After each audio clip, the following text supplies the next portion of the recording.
The wait is over. The talking is done.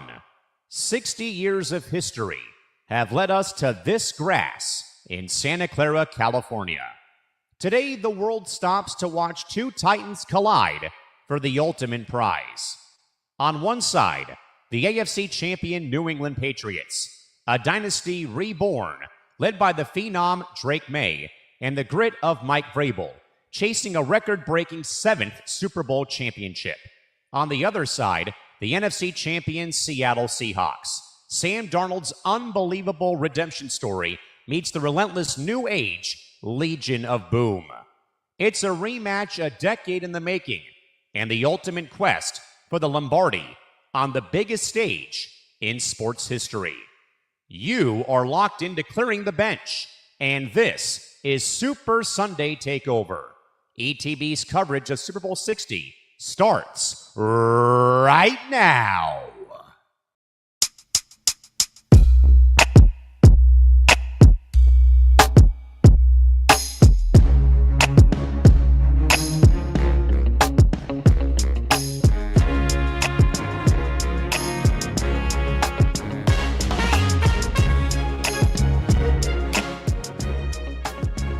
All right, ladies and gentlemen, welcome to Clearing the Bench with myself, Trevor, and Kristie Wilson, here to bring you the best content for you going into Super Bowl Sunday. Kristie, how are you doing on this fantastic night?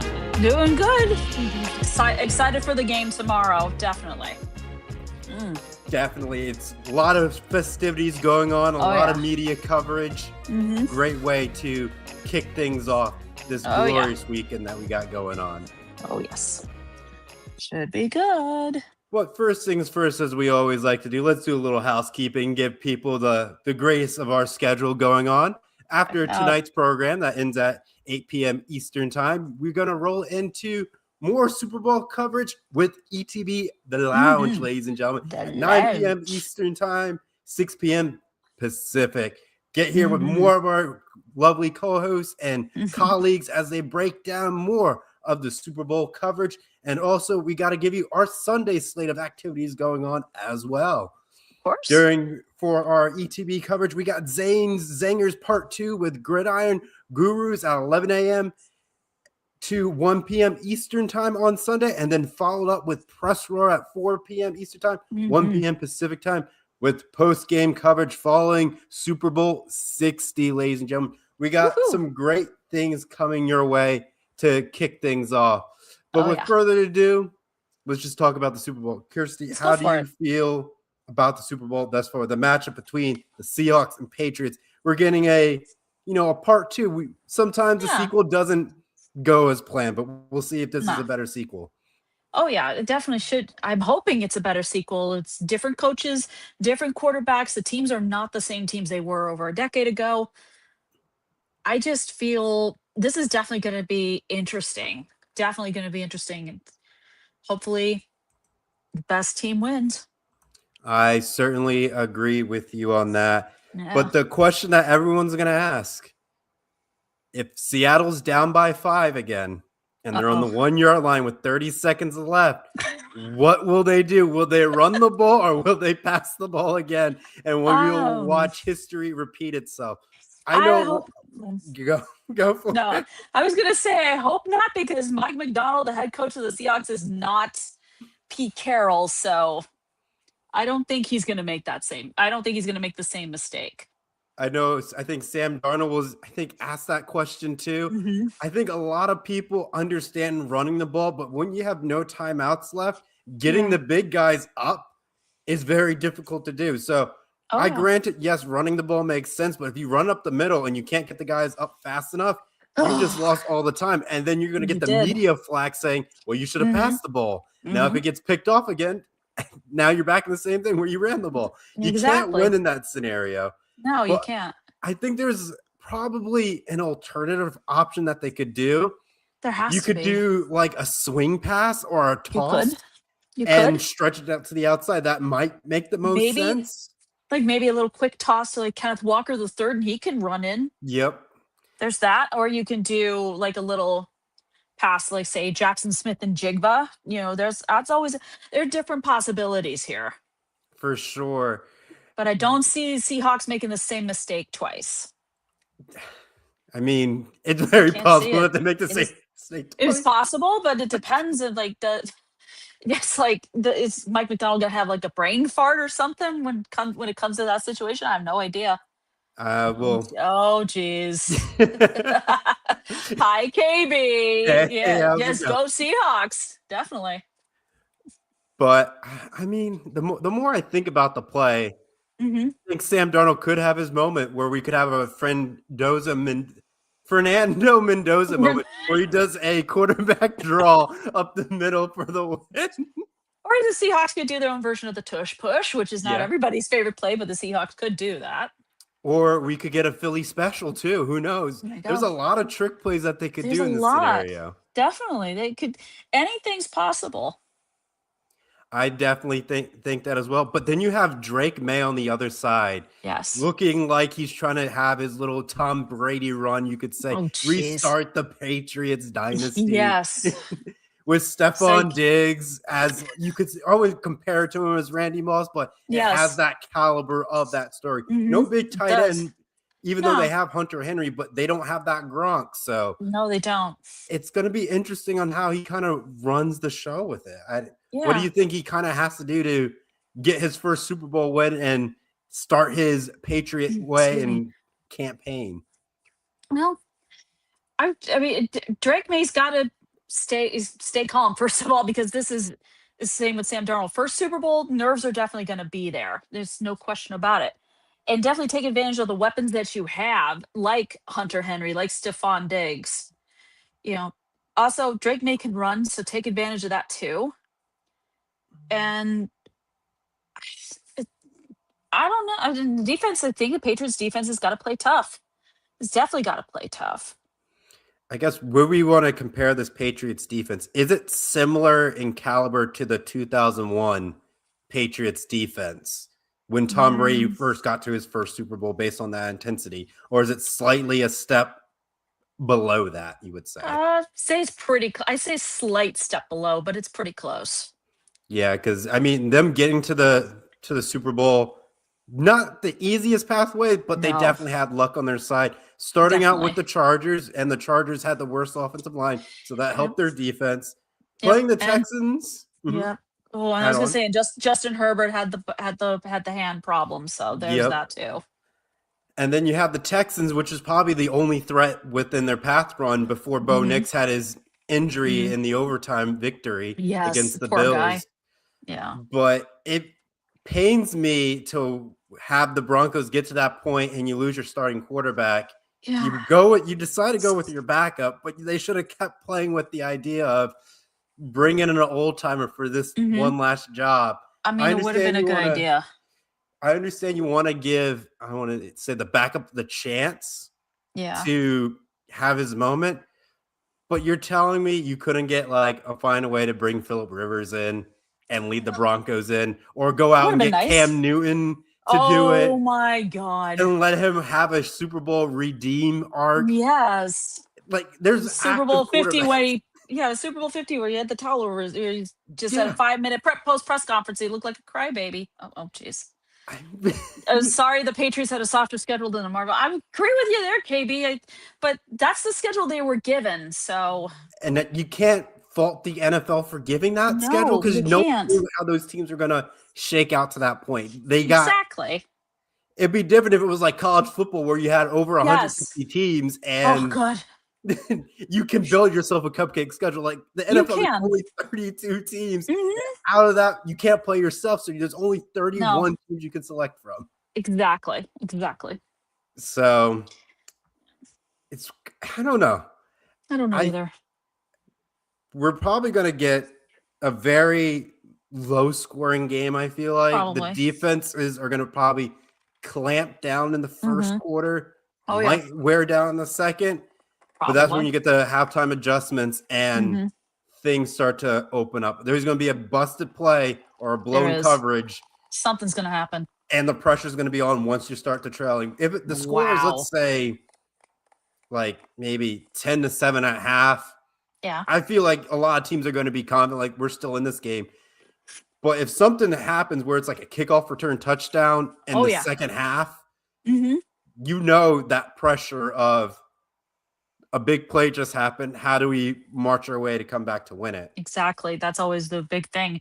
Because something like a punt return for a touchdown or a kickoff return for a touchdown is such a big game changer. Now, the question that we are trying to figure out what's going to Yeah. happen is, are we Mm-hmm. going to see the onside kick come back? Remember Hmm. in Super Bowl, I want to say, I forget which Super Bowl, but it was between the Saints and Colts, where in the Oh, yeah. second half, the Saints came out and kicked an onside kick. So Yes. will we see this happen in this Super Bowl where an onside kick comes Yeah. out to play and it changes the momentum just like It that, just based does. off the onside kick? Oh, yeah. I mean, I mean, that can be a game changer too. Definitely a game changer. I mean, the same as if, like, say, a pick six is Saints versus Colts, if I remember correctly. Tracy Porter picked off Peyton Manning for a pick six, and that was definitely a game changer for the Saints. Oh boy, And it's funny. KB, Last year, everybody complained about the Chiefs dynasty. Now we have the original evil empire. Well, yeah, but I this is a mean, different. This is different. Belichick isn't there. Brady isn't there. It's not the same team that we know from all those years when they were winning Super Bowls. it's the best way to describe it. It's like Thanos. You couldn't live with your regrets, and now you're back with me. Exactly. Exactly. Oh man. From what the AFC is shaking out to be, it's Hmm. very possible that the Patriots make their way back to the Hmm. Super Bowl next year, Hmm. because most likely Patrick Mahomes is really not going to be 100% rolling into next season. If I was him, I probably wouldn't want to play next season because his injury did not look good when we watched it when he played against No. the Chargers. Oh God. Don't rush back from an injury Ooh. like that, because when players do that, their career never looks the same. So No, it take your doesn't. time. I know he's not going to have the same receiving core. I know No, they're he's going to run not. into the salary cap, so Hmm. that's fine.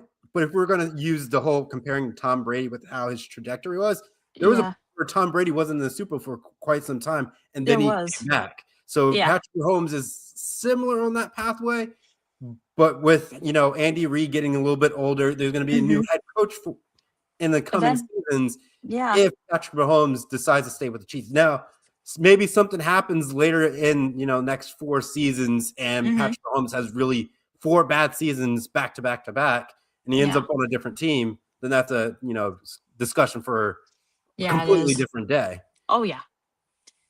I mean, you take a look at everything's going to happen with the Chiefs. I mean, is Travis Kelsey going to retire? He's indicated maybe not with Eric Bellamy coming back as the offensive coordinator, but we'll see what happens. I mean, I think I've heard Mahomes has had a schedule on his rehab, but I wouldn't rush to anything. I mean, ACL is difficult to recover from no matter what sport you're playing. I mean, Yep. it can't be like Olympic skier Lindsey Vonn going down a hill 1 week after she tore her ACL in a crash. Not like that. Yes, it's Oh stuff like yeah. that where you just don't want. But even still, Yeah. the AFC is still a dangerous division with so many young quarterbacks. Yes. With the Texans just doing the Texans things and being a dark horse that spoils every team for some odd reasoning, Yes. but that's what they want to be. By all means, we love a good upset team within the playoffs and break Oh yeah. everyone's hopes and dreams. The next question is, will Josh Allen figure out how to win a game when it matters the most? You would think he's been in the league long enough he would have figured it out, but it just looks like he hasn't. And everyone said it was his year to be It in the was. Super You had Bowl. no Lamar Jackson, you had no Patrick Mahomes, you had no Joe Burrow standing in his way. It's like the path was pretty damn clear until he ran into Bo Nix and the Broncos. And the best reason how to describe the Bills season, it felt like Yeah. on how the Ravens lost their chance to get into the playoffs with Oh, them hitting off the crossbar and losing. It was doink. make it or break it. That It is how the was. Bills season is Oh described in my. God, that was. Oh, I felt so bad for Josh Allen. I was like, "Is this finally his time?" And then, nope, it wasn't. I would Now we'll see with say, the new coach. We'll see what happens. yeah, I would say with how the AFC is, we're probably going to be consistently seeing Josh Allen most likely still be in the playoffs. Yeah. The Chargers, if they can finally get their act together, Get They have a healthy. good offensive coordinator now from the Dolphins. So Yeah. that looks great with Hopefully pairing he's a with big help Justin to Herbert. Yep. Hopefully he can be a big help to him. And I'm assuming in the draft, they're going to get the offensive line squared away and get more replacement parts. I mean, the receiving core is decent enough where Justin Herbert can still sling it. Yep. Defense is fine. Where they're making key stops where they need to be. Exactly. That's there. The Raiders. Forget the Raiders. Forget it. Forget it. They're rebuilding. They're doomed. They're rebuilding. And I don't know about KB. I don't know about a change of scenery for Josh Allen. That might work, but who knows what happened. I don't know how long his contract with Buffalo is. And, so. And then you have. I don't want to go down the rabbit hole of the Jets. The Jets have their own thing. I don't want to either. The Steelers is wide open because no Aaron Rodgers coming back. The possibility. I mean, even with the new coach, I mean, we don't know what his and Mike McCarthy's relationship, and since they don't have it, Aaron Rodgers hasn't played under Mike McCarthy in about 4 or so years, so we don't know what that's about. Then the Browns are going to do the Browns things. Of course they are. They're going to find a way to destroy careers. Pretty much. They already did it with. They almost did with Baker Mayfield until he finally found his landing spot in Tampa. And doing a great job with Tampa. Very great, very good job. And then we look at the NFC side. We have teams that I wouldn't say have strong quarterback play. Where you have the Eagles and Jalen Hurts, but that's coming off of a Super Bowl team, and there's still parts from that team there. Yes. So I will still say they're still a threat in the NFC, unless the NFC East has a mind of its own, which it always has. Of course it does. Where you think my team is good, then the next week we're 7-9 and missing the playoffs. Yes. And I know you being a Cowboys fan, you know the ups and downs of that division. I do. That division it's basically, excuse me, NFC East is insane. You never know. I mean, Philly is an absolute dumpster fire. I mean, there's AJ Brown is discontented. I don't even want to get into it. The Giants, I think, definitely next season with Jackson Dart, with Jackson Dart quarterback, and then you have Cam Skadaboom, Malik Neighbors coming back from injuries, they could be making some noise. Yep. Commanders, hopefully Jalen Hurts and Terry McLaurin are healthy, ready to go, and again, they could make some noise. The Cowboys, I mean, I know there's talk they want to keep George Pickens. I mean, this guy wants George Pickens back, CeeDee Lamb, and they're going to do what they can. But I don't trust the Cowboys to make the right decision on this one. I mean, Pickens had a great season, and even he knows he may be worth more than the Cowboys can afford. Then the Jets need help from the Almighty. I don't think a second. No, the Jets don't have any. I wouldn't say much luck. No, they don't. But it then leads me to the Chicago Bears on the season that they have. They've been blessed by the Pope, basically, and they are so close to when every time I watch them in the postseason, I'm like saying, that's the doing of the Pope in the Catholic Church. That's praying to God. God, please bless the Bears. Please.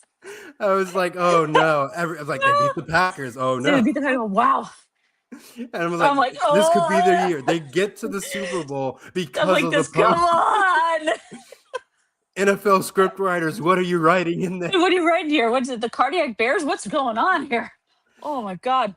I think they got lucky. I don't think they have another season like this. No, I mean, I think we're going to get a different script where they're going to lose a lot of these close games, but I mean, I could be wrong.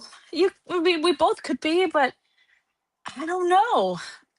Because I think the Lions are going to still be a threat in that division. The Vikings, they need a quarterback and probably get rid of J.J. McCarthy altogether. I mean, McCarthy wasn't. I mean, as soon as they let go of Sam Darnold and put in J.J. McCarthy, I'm like, well, you just screwed yourselves over, didn't you? Too many injuries already, but hey, turn it around. I'm surprised Justin Jefferson hasn't said, God damn it, get me out of here. He should join the Patriots, and now the Patriots get Hey, Ben, snagged. did you hear that? Ben. Send him to the Patriots. Oh, KB says the Bears need defense this offseason. They have a top 15 defense. They can get to the Super Bowl. Yeah, that's true, but that's asking a lot from a team that has not had a top quality stellar defense since let me see, 1985.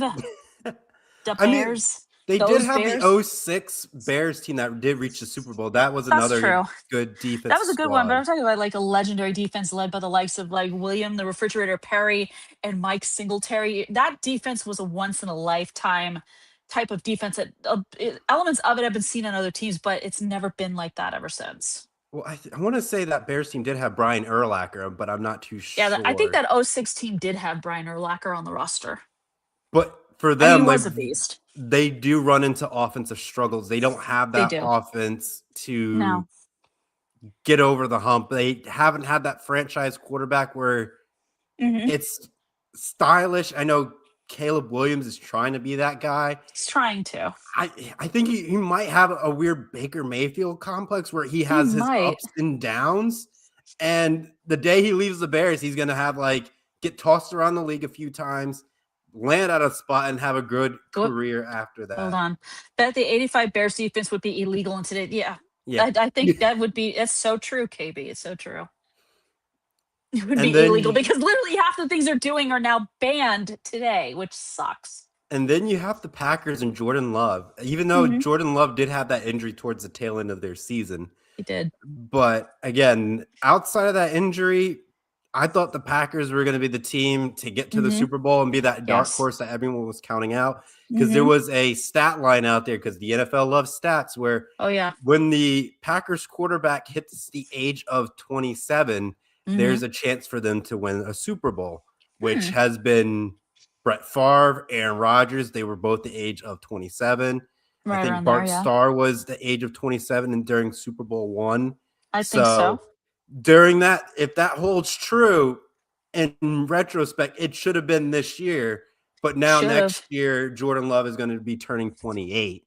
And that window is now gone. Now, if he wins it next season, you could argue it's still there because he was playing half of that season, maybe the age of 27. Yes. Then I'll stretch out the myth a little bit further for just that reason.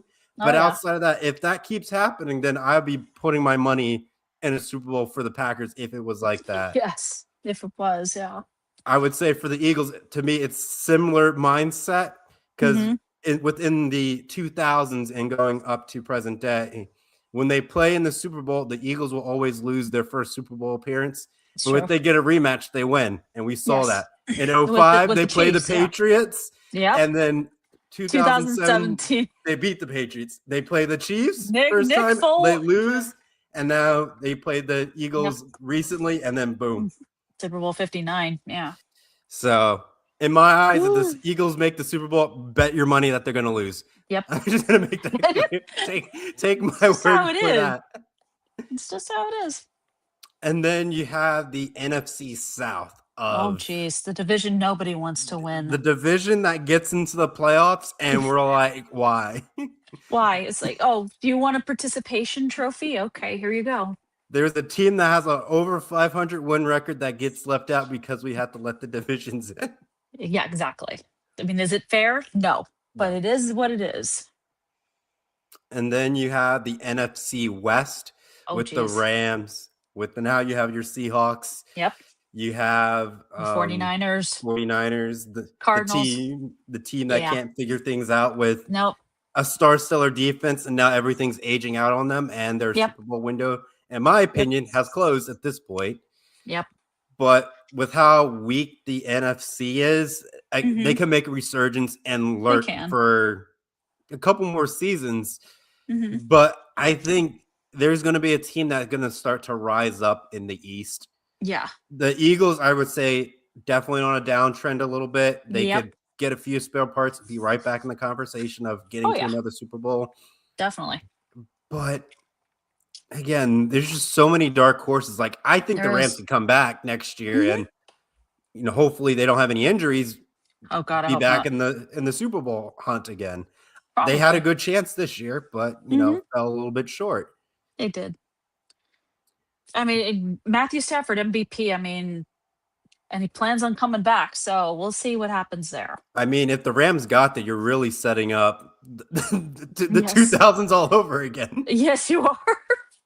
You have a legendary veteran of like Kurt Warner coming out Yes. versus a rookie, so it's Yes, the script exactly. was writing itself, and it was like was writing itself. we can copy and Ooh, paste this, and we'll be yeah. fine with it. Yes, absolutely. But we'll see what happens. Jeez. In the Yeah, AFC side, oh Lord, yeah, the AFC not the best, but staying no. on the reality of the Super Bowl, who do you think is going to be the MVP? Who has the drive, the passion, the job to Yeah, become Super Bowl the 60 MVP. MVP? Well, I said this on Football Forecast yesterday, and I said this because it's been a long time since someone at his position has won a Super Bowl MVP. I said Jackson Smith and Jigba of the Seahawks. I Because I believe think it was that. the last one to win it, I think, and I got told this because I completely forgot about it, but it was Julian Edelman of the Patriots who last won Super Bowl MVP honors as a wide receiver. This award has been leaned in recent years more towards the quarterback than a wide receiver, a running back, a defensive player, that sort of thing.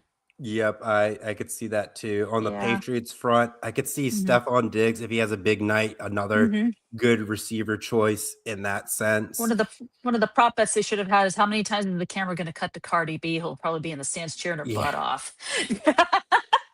We'll get to the prop bet part later if it's part of the show. What do you got, KB? Jackson Smith and Jigma for MVP, 10 catches over 100 yards and 2 touchdowns. What are you predicting? I mean, the only one who probably should have won the MVP hmm that should have been a quarterback, I think it was Cooper Cup. Oh, yeah, Cooper Cup from the Rams. Yeah. He should have won Why it, did in I my forget that? opinion. Yeah. But he was that game-winning drive to get them the win, and Yes. he doesn't get it. Yes. But they give it to Matthew Stafford. They give it to Matthew Stafford. It should have been Cooper Cup for that one. Yeah. But yeah, this award has been more in recent years, more quarterback heavy than it has been any other position. I feel like the part of the game winning drive outside, if the quarterback has a fantastic night, yes, hmm then give it to him. But if there's Yeah. like a receiver that just balls out the entire night hmm Yes. and puts up like Hall of Fame numbers in that game, like hmm going back to KB's comment, like Okay. 100 yards and 2 touchdown catches That's not and bad. 10 catches, that's, in my opinion, is enough to win Yeah. on that. But if the Seahawks are the ball on the 1 yard, like Right. I The know we Seahawks talked are on the about 1 yard line. earlier We talked about it earlier, KB. We talked about it earlier. But back to Jackson Smith and Jigba, like, is he going to be like Santonio Holmes, make a catch and keep his tiptoes in bounds while he's falling forward? Maybe. maybe. It's possible. I mean, at the running back position, you got, Kenneth Walker and Travion Mhm. Henderson, 2 good running backs. Oh, yeah. But the running backs that we've seen in the Super Bowl haven't Mhm. been dominant, but they've been dominant No. all year. It's just I've been this trying to one game they haven't try and done look up and anything. I'll try and look up and see who was the last running back to win Super Bowl MVP because I cannot remember. The only person that comes to my mind is Emmett Smith from the Cowboys. He was Yeah. Super Bowl 27, I think, was when he was MVP. But outside But of that, I'll look it up though. out of the running backs that we had, I thought Saquon Barkley was going to have a big game, Oh but he God. didn't. Who do we get? Go not regular MVP, Super Bowl MVP. Come on, Google, work with me here. There we go.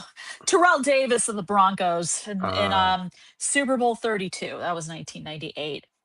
okay. 157 yards and 3 touchdowns, and ironically against Green Bay and led by Brett Favre. You can't leave the I was trying to Packers. remember. Is this was? Oh yeah, now I remember what it was. It was Terrell Davis accidentally got hit in the head, and he admitted this in his memoir. He'd forgotten to take the medication he was supposed to take to keep his migraines at bay because Mhm. he has tended to get migraines before, and he started getting one, and he was like, "Uh-oh." So that's why he disappeared for a little bit, but then came back and put on a heck of a performance because I guess the migraine had cleared out just enough he could get back on the field and do his thing. I wonder if we could get if this is going to turn into a bad Super Bowl, and we Oh, see the God. first ever kicker MVP, where it's just a field goal shootout, where it's like we're going into the fourth quarter, score is 9-6, and it's Oh, just God. been, kicker kicked 55-yard field goals, a Oh, 62-yarder in there, and we get our first ever kicker MVP. That would be wild if that ever happened. I don't think we're ever going to get that, but if No, it we're not. does, that would We're be just- the most I'll interesting laugh. Super Bowl. Yes.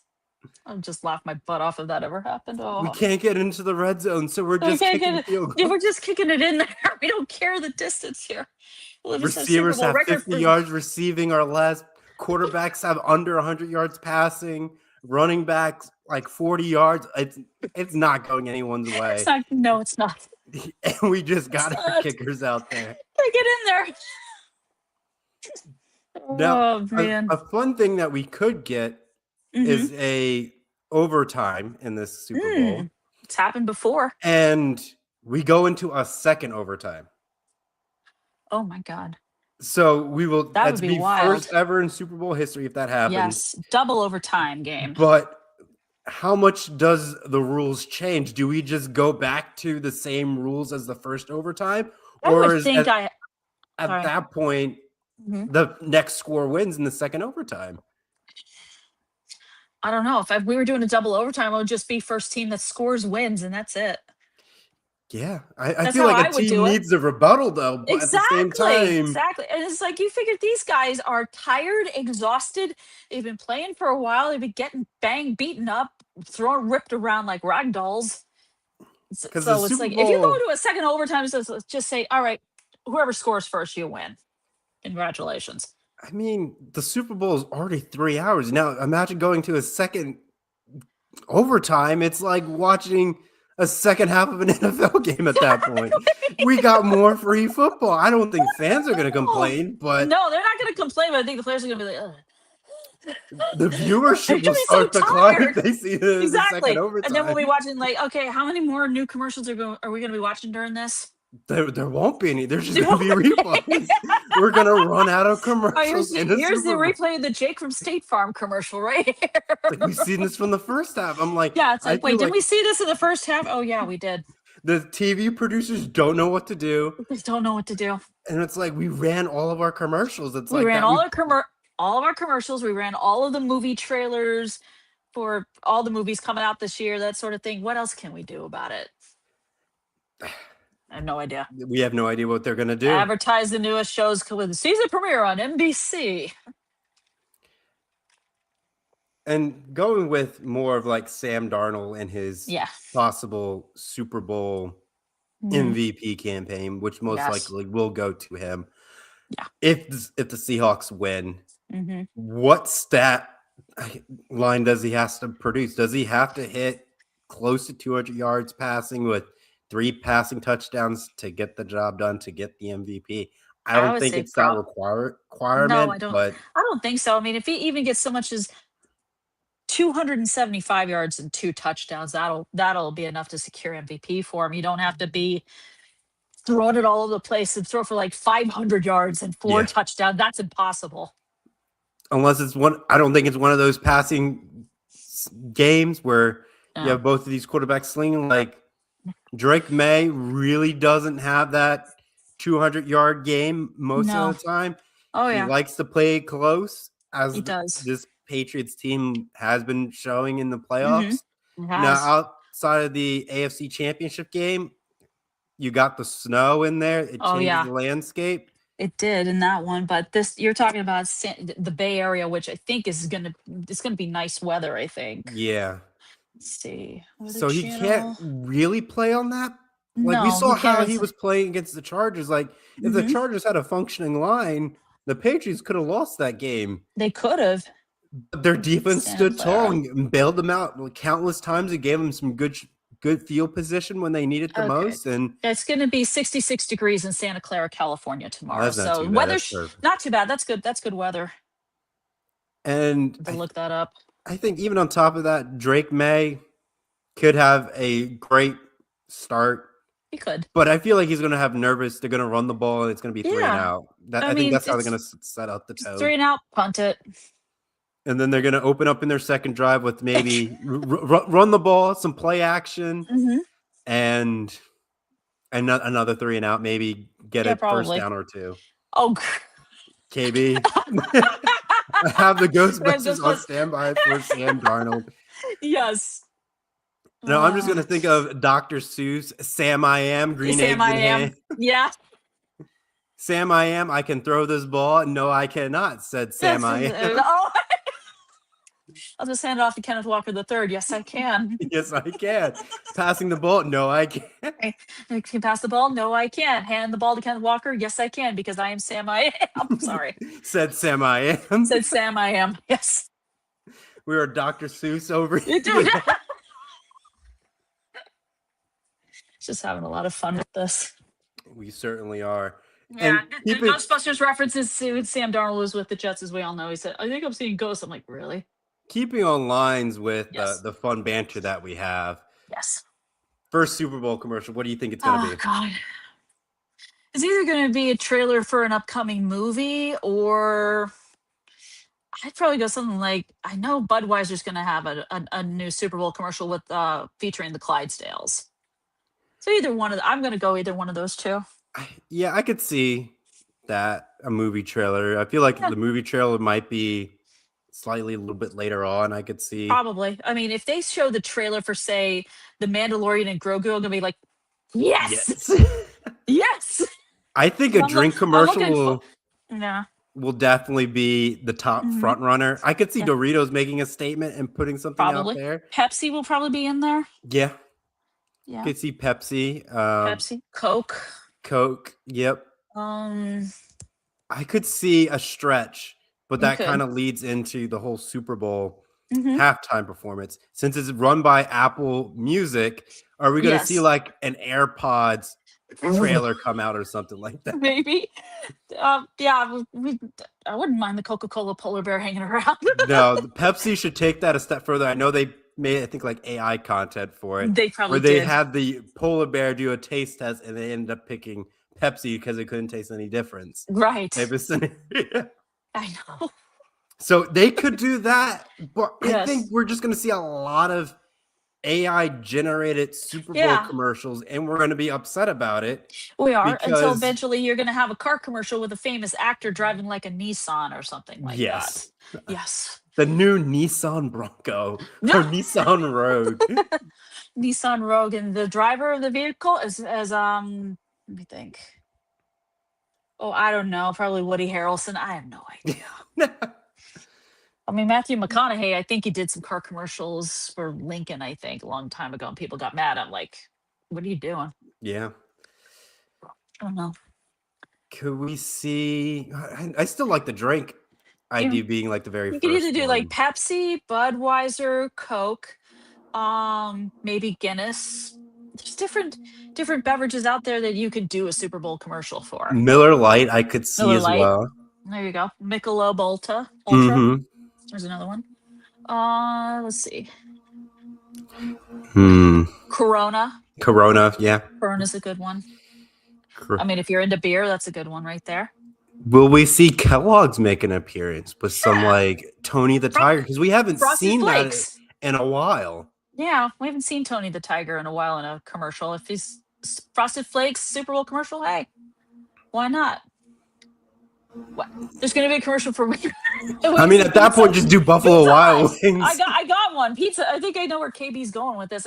Pizza Hut, Wingstop. Wingstop would be a good commercial. Or Buffalo Wild Wings. Oh, Jersey Mike's a sub above with Danny DeVito. Yes. There we go. Oh, Jersey Mike's subs are so good. I can get behind that. McDonald's. McDonald's would be a good one. Burger King.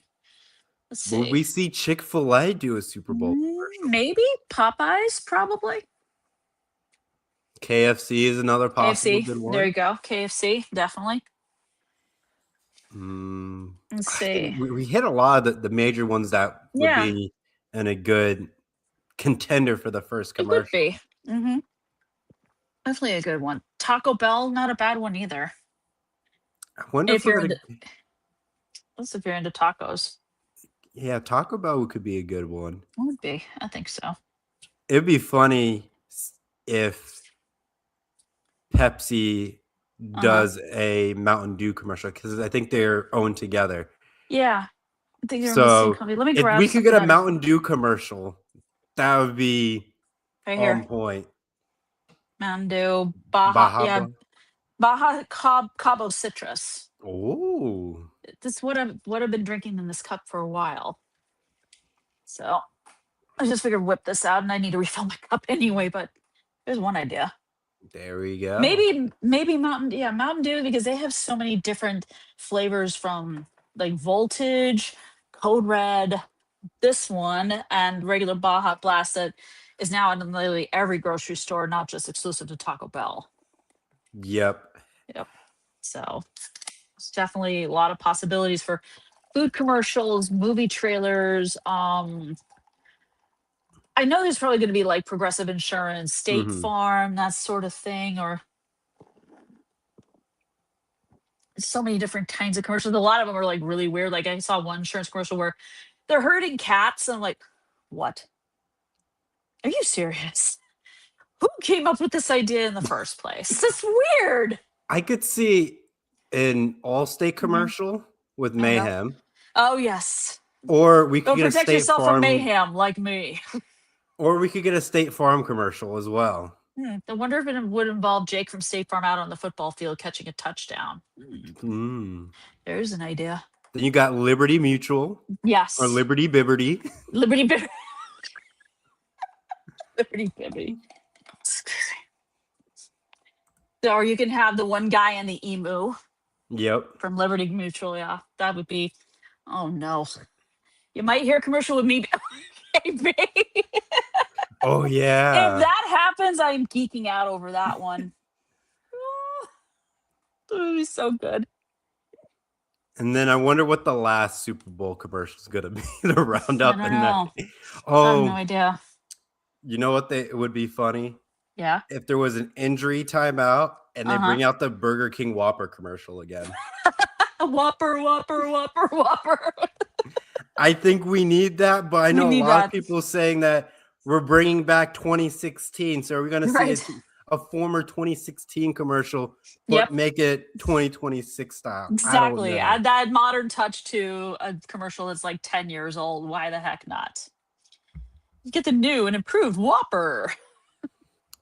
It'd be funny that they added on from previous commercials where it was like, remember this commercial? And it was like 5 years ago and has like a little like sub card saying where it's at.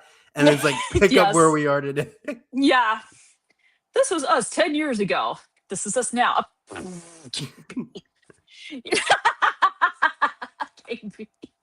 You're in good hands with KP and Allstate. Yes. Yes. Oh my God. Too many good Super Bowl commercials. Too many. We got some great ideas out there. Oh, jeez. I mean, if you were at the Super Bowl and you're at the coin toss, what is the call you're going to make? Heads or tails? Tails. Why tails? I don't know. Just no idea. Tails never fails mentality? I guess so. Would in doubt, tails? Yes. Oh, back to the Super Bowl. Mike did a commercial for the new and improved it. Impossible Whopper? Ew. KB, that burger was disgusting. We could see something like that. Well, I don't think companies want the backlash during the Super Bowl. No, they don't. Not during the Super Bowl. It's like, why do you want to advertise a commercial for a plant-based burger during the Super Bowl? It doesn't make sense. And then you have the halftime show with Bad Bunny. Are we going to see something out of the ordinary? Like when Katy Perry did her halftime show, everyone fall in love with the left shark. I don't know how, don't know why. Are we going to get something like that in this Super Bowl? Probably not, but we are going to get a halftime show done entirely in Spanish. Yes. And all of us are going to be like, subtitles. What? Subtitles. I have subtitles on. I have subtitles. But what are the silence? I need to read the subtitles. Turn on the hit the closed captioning button on your TV, and then you'll be able to see what he's singing. And then it's probably going to be derogatory stuff. I don't know. And what is the odds of it getting political and stuff? I think it's pretty high considering yeah. how he was at the Grammys almost a week ago. I'm like, really? Come on. For sure. Yes. I was going to say, well, then it also takes me into the national anthem. I wonder how long Yes. this national anthem is going to be. Oh, God. Because I know there's always those betting odds within the national anthem. Yeah, there usually is. So I wish I did like the Google research and figure like on average how long it is for the Super Bowl and be like, I'm just going to take the over on that for sure. I think most of us took the over in football forecast yesterday and how long the anthem was going to be, because I mentioned that sometimes whoever's singing, sometimes they like to stretch the notes out in certain parts of the song. Yeah. Like Christina Aguilera tried to turn it into a long, lengthy. I'm like, stop showing off. You got to slow it down. Slow it down. You got to say, like, oh, you got to stretch it out. Don't make it so dramatic. I mean, I'm hoping Charlie Puth, who is singing the national anthem, doesn't make it that way. You got to make it sing like the opera. You got to bring out every note. You got to bring out the C. You got to bring in the lady with the voice that was just shatter glass. Yes. Oh God. I don't want that. I mean, with how the Super Bowl is going in the next few years, and a lot of stadiums constructing new stadiums with domes, as we can say. I'm a person who likes the elements in weather. Yes. But also knowing that if I'm at a game, I personally don't want to be in sub-zero temperatures as well. No, I don't. No. That's why you'll never see a Super Bowl in Green Bay, because it gets freezing cold. But for those northern teams that have those open fields, you're taking away your advantage. You are. But at the same time, for revenue, you can't use the stadium half the year in those areas, which is bad. But I feel like the team should still keep that capability, but keep the fans, I would say personally, out of the elements as best they can. Open up the roof when there is a snowstorm and let the snow be in the stadium. Now, granted, you're going to have busted pipes and water's coming everywhere. Pipes and there's going to be like water damage and everything. It's like, do you really want to risk it though? I don't think so. It's probably why you have places like the DC area building a new stadium with a roof, because clearly they're going to want to have a DC Super Bowl at some point down the road. Yeah. I mean, even still, like, for example, the Vikings. They at one point didn't have a dome on their stadium, and they were in the playoffs consistently and reaching Super Bowls. Once they put the dome on, they really haven't been that same team that has been causing problems to get to the Super Bowl, if not being in it. Yeah, if I remember correctly, the Metrodome where they used to play did have a roof until a record snowstorm caused the roof to go.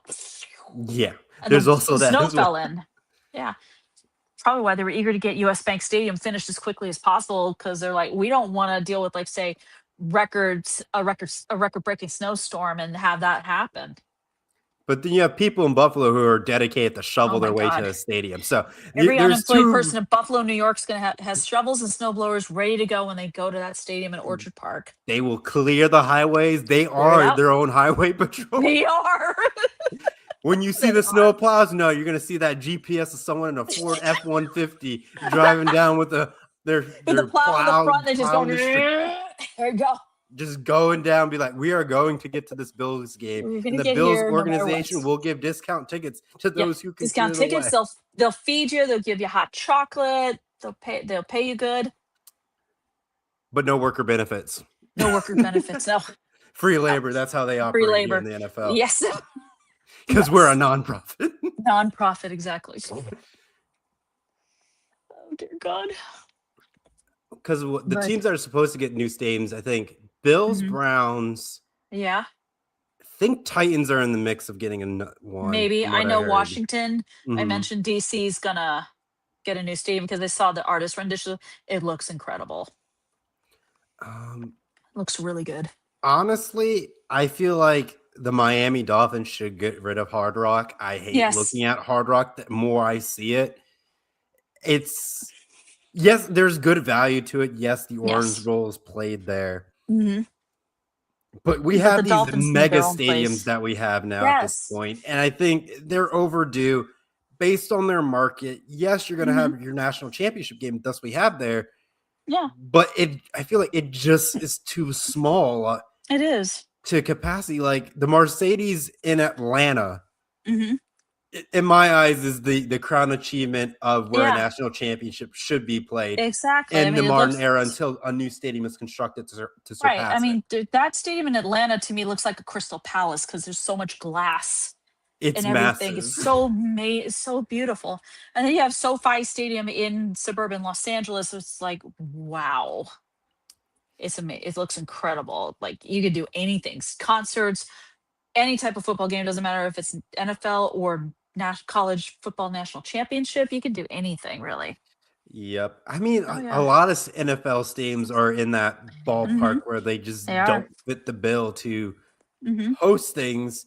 Now, granted, we're at the Super Bowl for the 49ers and Levi. I think the Niners need a new stadium technically as well. I mean, the Levi Stadium's only been around for I think a decade or something. But it just Over a feels decade. so small compared to the It others that does. And we've mentioned. it's hosted here it is, Levi Stadium. It's been open actually since 2014, so it's been only open Yeah. for 12 years. And it can seat about upwards of around that capacity about 68,500. Whew, that's not a lot depending. No, because I mean, if you look at AT&T Stadium, it can seat up to 80, 90,000. Sometimes the seats can be expanded where you can seat up to 100,000. yeah, and that stadium has been constructed. I want to say what, '06 maybe? Yeah, it's been open since the AT&T Stadium's been open since 2009. Okay. I've been to that. I've been in that stadium, and it is really it's beautiful. It is a beautiful stadium, and It's it's just it's I don't know how to describe it. it is a magnificent stadium. Seeing It the is. giant jumbotron that they Yeah. have there.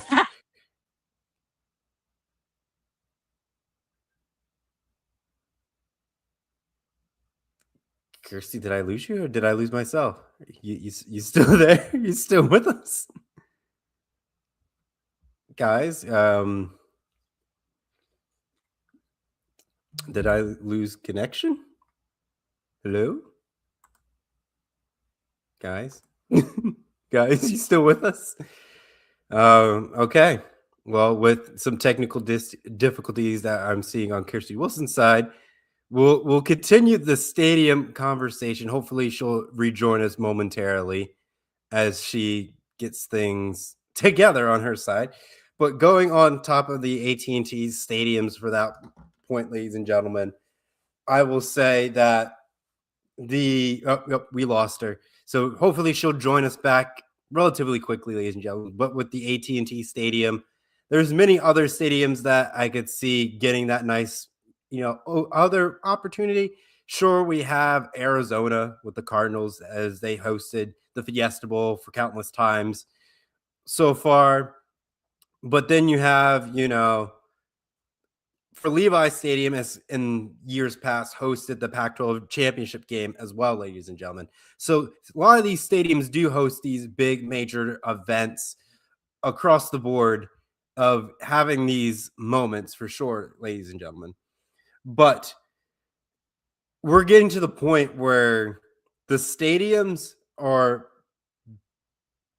the older stadiums might need to be phased out for these bigger competitions, but that also hurts communities that don't get the opportunity to host it, which does drive a lot of revenue, sales, and all that stuff. Yes, hosting the Super Bowl, there is requirements that are needed to be fulfilled. I think one of the requirements, don't quote me if I'm right or wrong, but that the NFL might need bowling alleys and stuff like that. Like you have to be able to be a host city. But it makes me ask the question, like, yes, we got a lot of Super Bowls in these major markets like Atlanta, Dallas, LA, Levi's in San Francisco. But think about it. We have domes in Detroit for the Ford where the Lions play.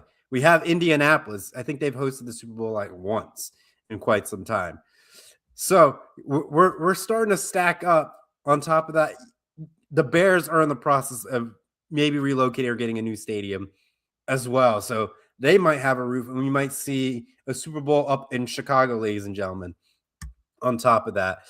So going further with that whole mindset about stadium construction, yes, it's important, but keeping the fans out of the elements, having the stadium be able to use multi-purpose goes into a lot of it.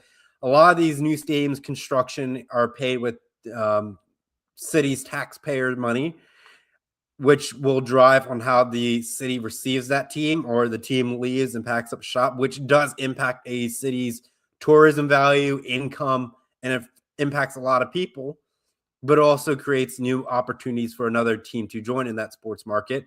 For example, we saw what happened once the Rams left and they went to LA. They added an arena football team to kind of fill the void with not having that NFL team there anymore. But you can see the rise of the new UFL league. We might see smaller markets get the opportunity to have these other teams that come through. As an example, like the Columbus just got the Columbus Aviators for the UFL. I know it's a little off topic, but just trying to wait until Kristie Wilson gets back. Kristie gets back on. Hopefully she'll be back on soon momentarily. But as always, like I said, I'll wait for her to get back. On top of that, just remember, we're getting close to halfway through our tonight's program. On top of that, ladies and gentlemen. So going into that, we'll talk about some other news. And then once we get Kristie back, we'll go back to Super Bowl discussion. But just want to give you guys an update about ex-NFL star Darren Lee, ladies and gentlemen. From what I saw last night from ESPN, he was charged and arrested for first-degree murder of the death of his girlfriend. Just give you guys a little bit background information about Darren Lee. He was a first-round pick that went to the Jets in 2016 and was the 20th overall pick in the first round. He played 3 seasons for the Jets and was released in 2019. Oh. On top of that, going into his season, he was then picked up by the Kansas City Chiefs, ended up winning a Super Bowl on top of that, and then played 2 games for the Bills before all this adding up to his arrest currently right now, ladies and gentlemen. But Darren was an Ohio State Buckeye, was a defensive MVP in the Sugar Bowl, and that was in 2015.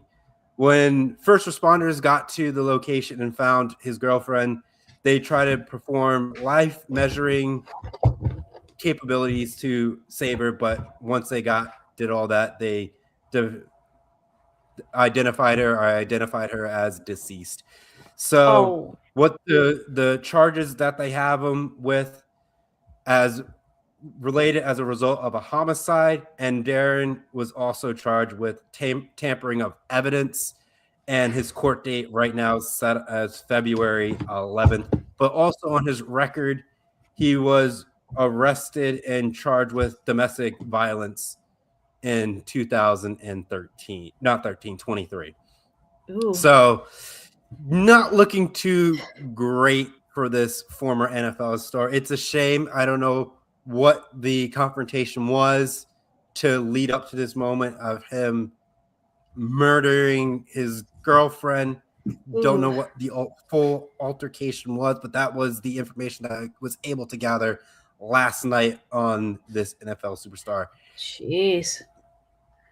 Kristie, I don't know if you want to go into your, experience of what you've seen of Darren of playing in the, NFL, being on the Jets with a little bit of season of the Chiefs in there, but where he's at right now, not a good space to be in for sure. No, definitely. It definitely doesn't sound like it. And I don't watch a lot of Jets games, and I don't remember him being on the Chiefs. So, but what happened just sounds absolutely horrible. Sorry, I had to log in a different device here. My no worries. Stupid thing. Wi-Fi decided to act stupid, but I'm back. Yeah. I was just doing a little bit of filler. We'll get back to Super Bowl talk. I'm like, yes. I got technical difficulties. I got a news story. Just pull it out of the thin air. Yes. And just go down. But yeah, this Yeah. murder took place down in Tennessee on Thursday, ladies and gentlemen. So just want to give Yeah. everyone the latest and greatest on what that story is going on at this moment in time. So keep your eyes out on February 11th on how the court case ends up going down. He's probably going to most likely serve some time, but tampering with evidence does not look good, and having a criminal record already just makes it very difficult to have the judge and the jury to be on your side to give you a lesser penalty. So absolutely, it's not a good I want to look say for him. best wishes, but at the same time, the thing that he did was completely wrong. But at the same time, you don't want people to be going through the things that they're going through. You definitely don't. But let's get back to the Super Bowl after a sad topic like that. I know we were talking about stadiums, and I know that I was going on that there are stadiums that have domes that haven't really hosted much Super Bowl appearances in quite some time. For example, the Vikings, since they have one, it's been a while since they've been there. Have hosted one. Indianapolis hasn't hosted one in quite some time. Oh, yeah. Detroit, I can't recall the last time that they have had it. I can take a good look on that one too. But I don't remember Field hosting a Super Bowl. Yeah. But again, they have the capability to host one because I mean, it's a dome stadium, controlled conditions. Nobody's going to get cold or anything like that. I mean, the only thing that's probably stopping them is if there's a snowstorm and delays of traffic. But that too. That's the only thing. Yeah. And on top of with like news. Oh, wait a minute. February 5th, 2000. That was Super Bowl 40 was the last time Detroit hosted the Super Bowl. Okay. Quite some time. But again, Google. They're kind of overdue for one, in my opinion. But with all these mega stadiums, they're going to get more and more left behind. Yes, they are. Even though they do host the MAC championship game. So I will give them props where props is due for that. But I think Chicago was in the works of trying to construct a new stadium. And there was rumors that they were going to leave Chicago and move the team to Indianapolis at one point. Not Indianapolis, but into Indiana. In a Chicago suburb. But I think city rejected that idea and they said, look, the Bears are in Chicago. You got to keep them in around the general Chicago metro area. So it'd be like taking the Yankees and moving them out of New York. That would be what would end up happening. Yeah, if you take the Yankees out of the Bronx, it's going to be catastrophic as far as I'm concerned. Yeah. It's just certain teams you just can't move, but then when they move, it's like the city's not the same. No, like, it's not. I know. It would be if you took the Mets out of Queens, for example, because they've been playing in Borough. It's not the same. No. I mean, the Dodgers, I guess it worked out for them being to go to LA, but from New York to Los Angeles, but they've been in LA since I think the 59 or 1960. If you took them out of Los Angeles, it would be pretty bad. Yep. I'm trying to think of like another team that shouldn't move. Like, I mean, like at the day that the Packers move, oh God, and leave Green Bay. Green Bay is going to be a ghost town. Yeah. That's what it's going to be. And that is like, in terms of cities, that Green Bay's got to be one of the smallest NFL cities in terms of population. Yeah. It's not a major metro area.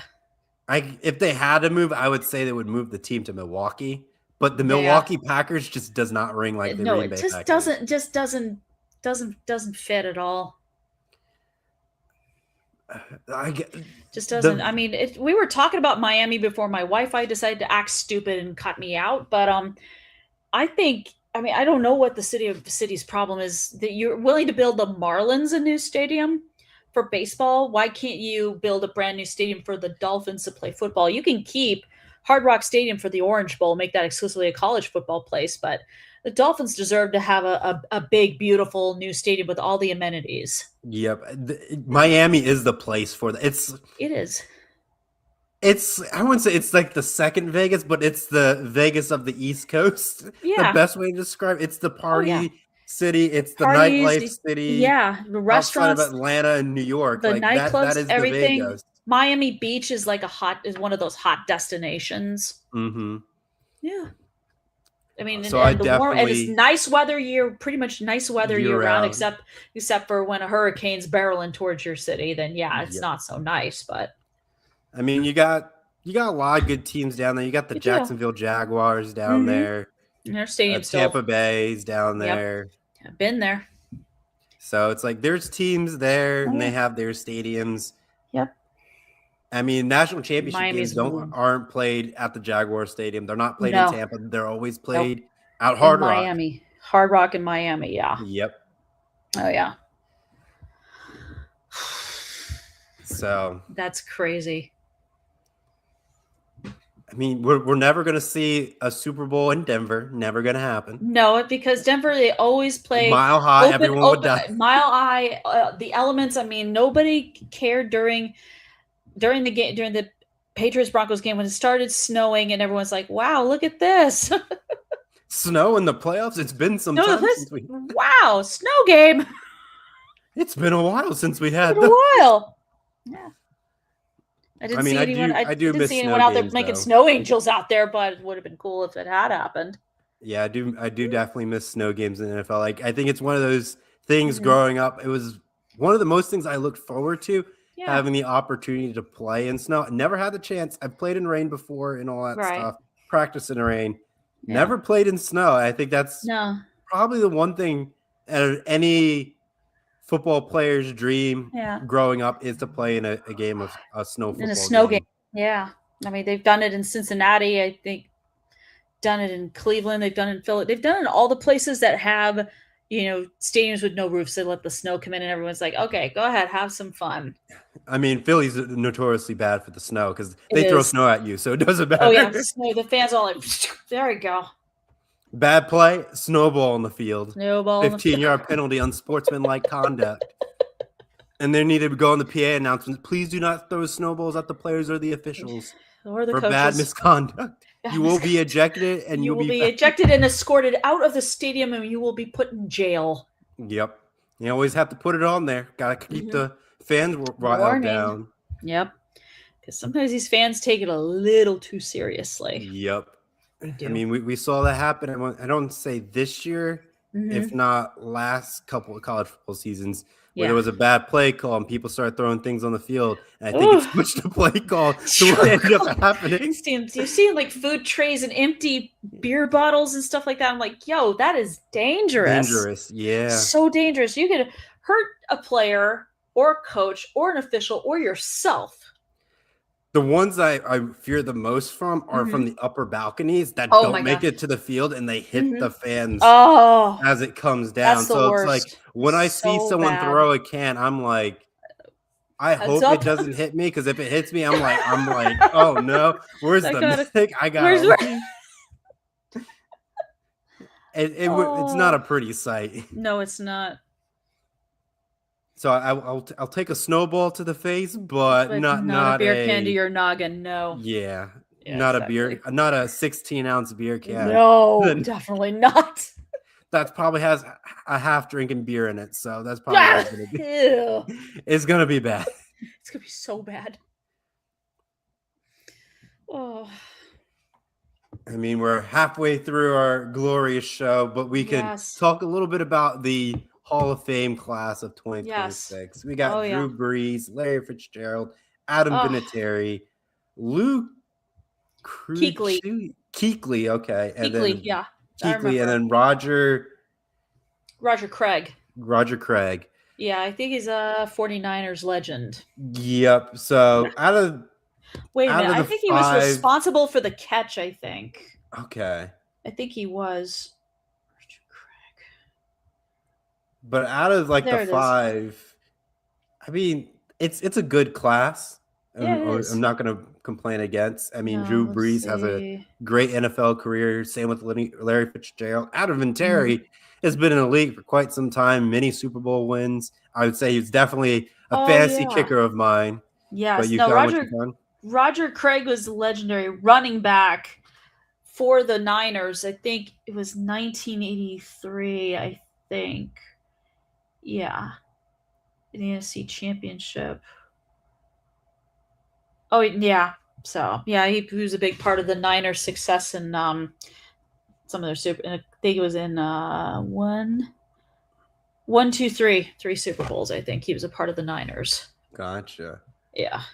I mean, the only thing I wish that would have happened was if Larry Fitzgerald got the Super Bowl win. I think that was what he needed the most. Screw you, Santonio Holmes. Yep.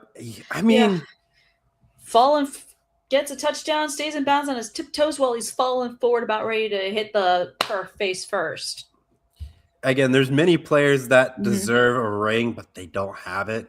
Right. And he's one of them. He is one of the ones that definitely deserves a ring, but how the league was set up at the time wasn't in his favor based on what was around him at the time.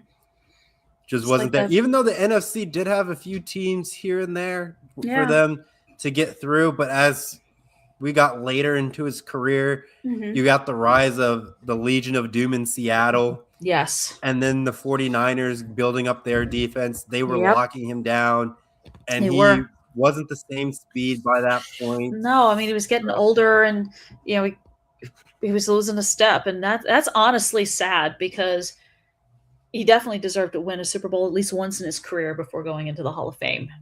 I want to say Randy Moss is in that category where he didn't win a ring, but he was with Tom Brady and the Patriots, and you would have thought you would have in conversation with people saying, "Oh, I thought Randy Moss won." Like if we asked someone today and said, "Did Randy Moss win?" If they don't know football and they knew about the Patriots, they'd probably say, "Oh yeah, he was part of that." Team that went into the Super Bowl, and everyone would say that and would say, "Oh yeah, he won it," but no. But then they're like, he didn't. Yeah, we end up remembering Super Bowl 42. They remember Eli Manning running out of the grasp of 4 Patriots defenders, heaving the ball like his life depended on it, and David Tyree catches it while pinning it to his head, so a Patriots defender didn't pop it out or anything, because Randy Moss almost won that game with a big touchdown. Yep, he almost did. But sad as the story script goes, the star's written a different line, and he was on the other side of it. Unfortunately, yes. Now, outside of the people who didn't get it, oh boy, Belichick, Mr. Kraft himself. Yes, Ben Cruz, where are you? But the real question is, if the criteria holds the same for them, what does that look like for Mr. TB12? Tom Brady. Does he get in, or does he get voided to another year? I think in his case, I am certain he's going to make it in his first year of eligibility. But then again, with this year, with Belichick and Kraft not going in, I'm concerned. That we have the scandalous between the two. You got the Spygate, Deflategate. It's just people out there like Bill Polian just really, really holding huge grudges against the Patriots. But I think it's a combination hate and they're jealous. And in Polian's case, it was the Patriots beat his Carolina Panthers in a Super Bowl one year. So, yeah, he's mad, and he claims he can't remember. I can't remember if I voted or not. Oh, BS. You tell me you can't remember if you voted yes or no for Belichick. Polian, you're full of it. If it was someone that you didn't know was outside your lifetime, sure, you can say, oh, they were on the list, 100%. But everybody knows Belichick. Everyone. Some are saying, oh, we're going to blame Belichick's girlfriend. Like, no, leave her out of this. She had nothing to do with this. As much as I think the relationship is disgusting, I'm not going to pin the blame on her for him not making it into the Hall of Fame. That's not fair. Kraft had like that massage scandal as well. Yeah, the massage salon. It just sounds bad. It's like, are we sure we can let these guys in? Yes, they had a great. It's like Nick said on Forecast yesterday. He called it the Hall of Gatekeeping. Because that's what it sounds like. They're gonna pass away. We're not gonna hear their speech, and it's gonna be like, well, they're in now because they're dead. Yeah. They're not. You're not gonna see them in the gold jacket. You're only gonna see their bust, and that's it. And someone else is gonna be making the acceptance speech for them, like a family member or something like that. We're never gonna really hear them say what they think. Maybe. But I want to say there's people out there right now. I forget who else was like a possible candidate going, and since Phillip Rivers came back, now his clock restarted. That's not happening. Yeah, it restarted. Eli Manning didn't make it this year, and this was his second year of eligibility. Yeah, and this is a guy who beat Tom Brady twice. Twice. You Twice. tell me if Eli can't get it, then certainly Tom can't Like get it. I think Eli's gonna make it. Is gonna eventually make it. I don't know. I mean, at that point, Nick Foles did beat Brady, so if Eli's in, then Nick Foles should be. I don't care where you put Nick Foles. One ex-quarterback said, I am a Hall of Fame voter, and I did not vote for these guys. Tom Brady's not going to get it because he lost to Nick Foles. I'm like, that has nothing to do with whether or not he makes it to Hall of Fame or not, just because he lost to a dude who stepped in for Carson Wentz after Wentz hurt his knee. Yep. That has nothing to do with it. It has nothing to do. Well, you lost to him. If you lost him, that's the only thing he's going to hold against you. Oh. It would be like, well, you lost to Patrick Mahomes in his rookie season. We're not going to let you in. Exactly. Who? I guess Roethlisberger is up for it. I think next year he'll be eligible. I think next year. I don't know. Yeah, I don't know if he's up to 5 years. I think you have to be fully retired from the NFL for 5 years. Yeah, to be eligible. So we'll right. see. Yeah, Ben Roethlisberger. Yeah, he retired in 2021. So yeah, next year I think is when he'll eventually go into the Hall of Fame. I think he might go in, but then again, we're gonna get like, oh, he only got in because he's a Pittsburgh Steeler. Yep. Right. I mean, but the Steelers always get in their first ballot. The weird question is, does Antonio Brown get into the Hall of Fame? I don't want him to. I don't want him to. He is completely. He's nuts. He is completely nuts. He has some good stats out there. He had some good stats. I mean, and some of the best football he ever played were with Ben Roethlisberger and Tom Brady. Yeah, he does have a Super Bowl win too. He does. He does. Hate his behavior that he has later in his career. But if we look at the stat line alone, it's there because Calvin Johnson got in. Yeah. Being it. So Calvin Johnson didn't win a Super Bowl, but he got in because great stats and everything, even if he didn't win the big one. I mean, that's another player that should have won one, but at the same time, you could never leave that franchise because that franchise would probably never gave him up unless there was a crazy deal that a team was willing to make up for it. But a lot of people said, I can't do that right now. I can't give up like 5 draft picks for an entire class. Like, I got to be like, well, I'm giving up 3 draft picks here, then draft picks in the next following draft to be able to do them. And you're going to lose a first-round draft pick. Yeah, exactly. You're not. There are some teams out there that are just not willing to trade everything, including the kitchen sink, for someone like a Calvin Johnson. They're just not willing. If anything, that 99 draft taught us when New Orleans traded everything, including the kitchen sink, to get Ricky Williams, just don't go that far. Don't go for that far. Don't go that far. Who else is a possible? Well, Flacco's still moving around the league, but right. So when he decides to be done at this point, I would throw him in just based on longevity of him getting off the couch and playing and taking the Browns to the playoffs, which was a miracle in itself. So, like, it's miraculous. Having him, I'm fine having him in the Hall of Fame. He's got a Super Bowl with the Ravens. Yep. And he was a Super Bowl MVP, even though he was on a team with one of the greatest defenders of all time, and Ray Lewis. Yep. As they were on the farewell tour. Yes. Who else was there a good possible candidate? I'm just like thinking about quarterbacks that I get behind that. Yeah. There's a good number of I don't know about Matt Ryan. I mean, 28-3. Wah, wah, wah. I mean, he did win Rookie of the Year, I think. He did. And did he get an MVP? Regular season MVP. And this is a guy who was stepping into an insanely impossible situation when Michael Vick got busted for the dogfighting stuff, and they draft Matt Ryan, and he proved he just slid in there. He just slid in there. Slid in and he made I think he gave Falcons fans hope. Yeah. It's like, hey, you had a bad guy as a quarterback, but I'm different, and I'm gonna take you as far as I can go. I wonder if Julio Jones makes it in when he's eligible. Maybe. I don't know. Because I know when he was in Atlanta, he did have some good seasons across the board. He did. And he had Matt Ryan as his quarterback, so clearly they clicked really well, and they had some really good successful seasons. But if Matt Ryan doesn't get in, I That's guess a crime. Julio doesn't get in either. But I could be wrong. Maybe. We could both be wrong. One gets in, but not the other. It's not fair to either one. They should both go in at the same time. Yeah, because then you have maybe they can introduce each other when they make that. True. They get a Canton in the same draft class. It's like, well, now I'm done being inducted. Now I'll introduce you to my friend and fellow inductee. You get a quarterback and receiver combo go up together. I'm like, yeah, that makes sense. That would be cool. I mean, I wish, Steve Young and Jerry Rice had gone into the Hall of Fame together, but it didn't happen that way for either one of them. But they're both in it, so that's great.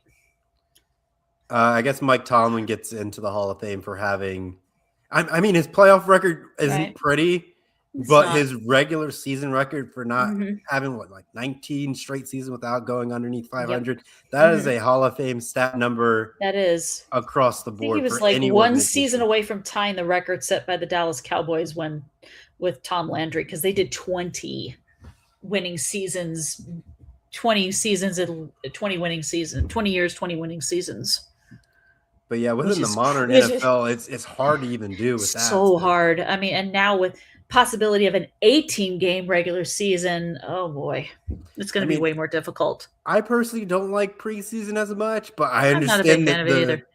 The purpose of it, because you sit on the couch since December if you're out of the playoffs. Yes, you're going to do your workouts, but you're going to take time away from the game. Right. So assuming January, February, you're really not doing anything.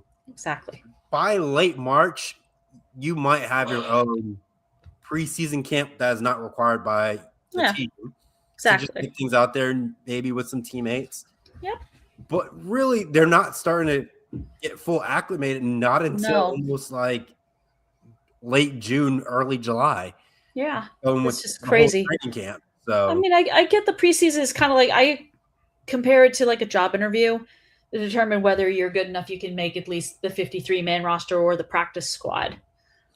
I think kind of how I've always looked at it. The preseason needs to have some type of value to it. It does.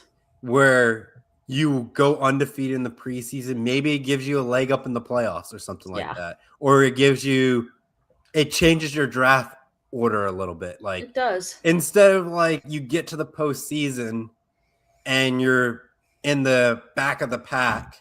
Yeah. And for the draft order, let's say you win preseason, you could move up a couple spots to help you out, to get you that last missing piece to get you to the Super Bowl. But then that could look bad for the Super Bowl team, because now you could extend their dynasty runs campaign that they end up developing.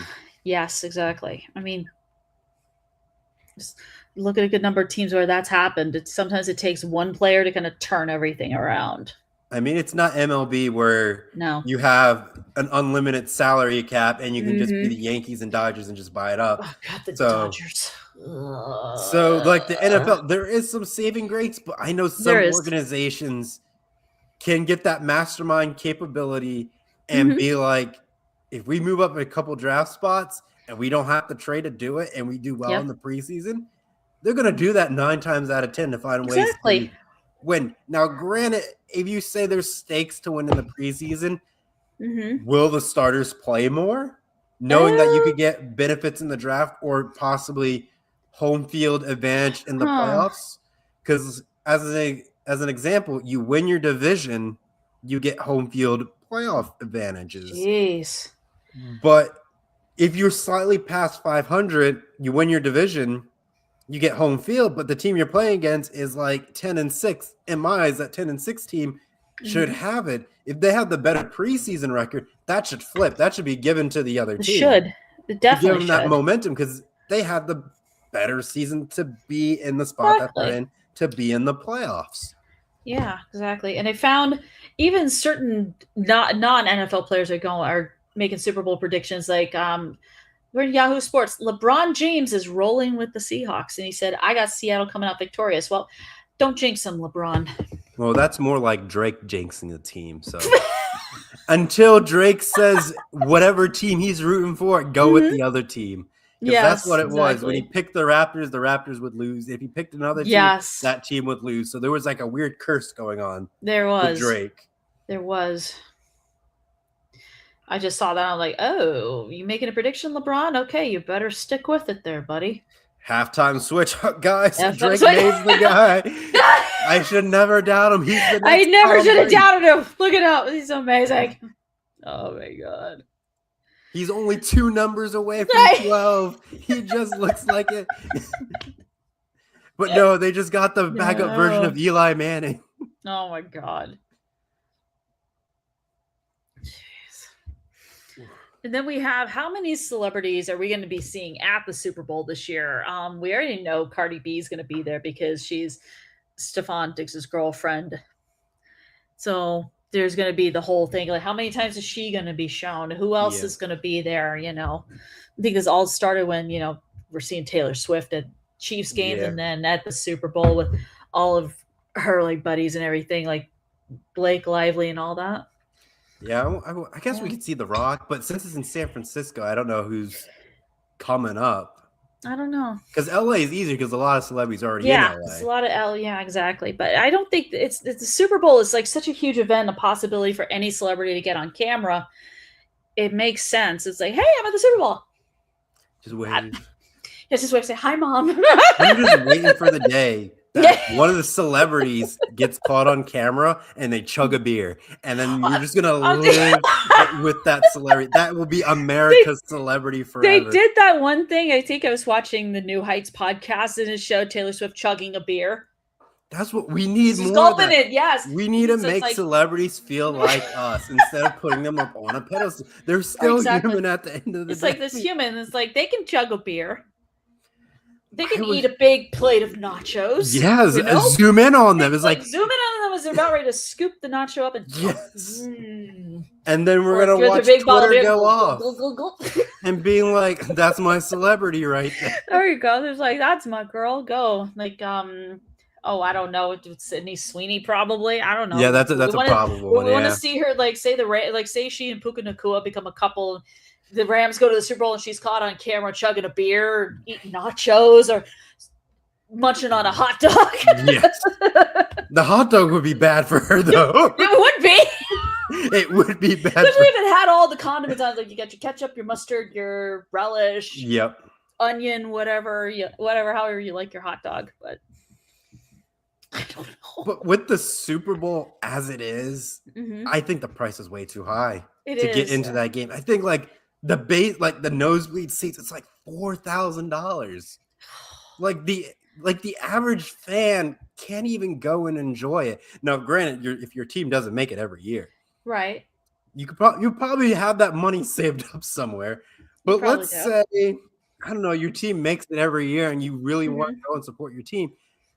If you say out of 5 years your team goes 3 times, you are probably on average paying at least $12 just for the ticket alone, and that's one ticket. That's not saying one ticket. That's not including you, your significant other, their friends, family. Doesn't include that.